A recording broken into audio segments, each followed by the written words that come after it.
موسیٰ T V کے معزز ناظرین و سامعین کو ابو موسیٰ کی طرف سے السلام علیکم۔ ناظرین محترم، اسلام معافی مانگنا اور معاف کرنا سکھاتا ہے، اور معافی مانگنے والے اور معاف کرنے والے دونوں سے اللہ تعالیٰ راضی ہوتا ہے۔ زندگی میں سکون آتا ہے اور آخرت بہتر ہوتی ہے۔ ابو علی الخرقی بیان کرتے ہیں کہ میں نے امام احمد بن حنبل رحمۃ اللہ علیہ کے ہاں ایک رات گزاری۔ رات کو میں نے کیا دیکھا کہ آپ رات بھر روتے رہے ہیں۔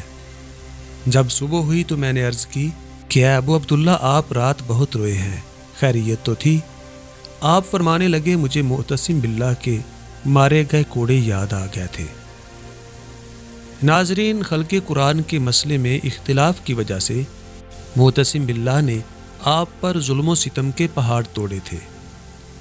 معتصم باللہ کا کہنا تھا کہ آپ مان لیں کہ قرآن اللہ تعالیٰ کی مخلوق ہے، جبکہ آپ نے کہا کہ میں کیسے مان لوں کہ قرآن اللہ تعالیٰ کی مخلوق ہے، قرآن تو اللہ تعالیٰ کا کلام ہے۔ بس اسی اختلاف پر معتصم باللہ نے جلاد کو حکم دیا کہ وہ آپ کو کوڑے مارے اور خوب زور سے کوڑے مارے۔ تو ناظرین، یوں آپ کو روزانہ 10 کوڑے مارے جانے لگے۔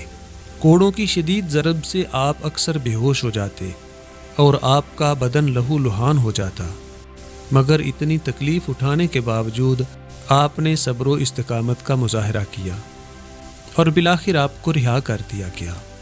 تو محترم ناظرین، امام احمد بن حنبل رحمۃ اللہ علیہ کو معتصم باللہ کے ظلم یاد آ گئے، اور آپ نے فرمایا، اس کے ساتھ ساتھ مجھے قرآن پاک کی یہ آیت بھی یاد آئی کہ اللہ تعالیٰ فرماتے ہیں، وَجَزَاءُ سَيِّئَةٍ سَيِّئَةٌ مِثْلُهَا فمن عفا وَأَصْلَحَ فَأَجْرُهُ عَلَى اللَّهِ إِنَّهُ لَا يُحِبُّ الظَّالِمِينَ، جس کا معنی اور مفہوم یہ ہے کہ جو شخص درگزر کرے گا اس کا اجر اللہ تعالیٰ کے ذمے ہے۔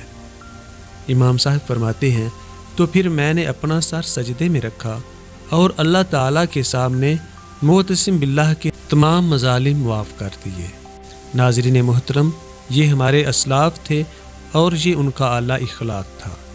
دعا ہے کہ اللہ تعالیٰ امام احمد بن حنبل رحمۃ اللہ علیہ کے درجات کو بلند فرمائے۔ محترم ناظرین، امید ہے کہ ہماری یہ ویڈیو آپ کے لیے مفید رہی ہوگی۔ ہماری ویڈیو کو لائک کریں اور اپنے دوستوں کے ساتھ شیئر کریں۔ ہمارے چینل کو سبسکرائب کر کے ساتھ موجود گھنٹی کے نشان کو پریس کرنا نہ بھولیں، تاکہ مزید ایسی مفید اور معلوماتی ویڈیو آپ دیکھ سکیں۔ انشاءاللہ جلد ہی دوبارہ آپ کی خدمت میں حاضر ہوں گے۔ تب تک کے لیے اللہ حافظ۔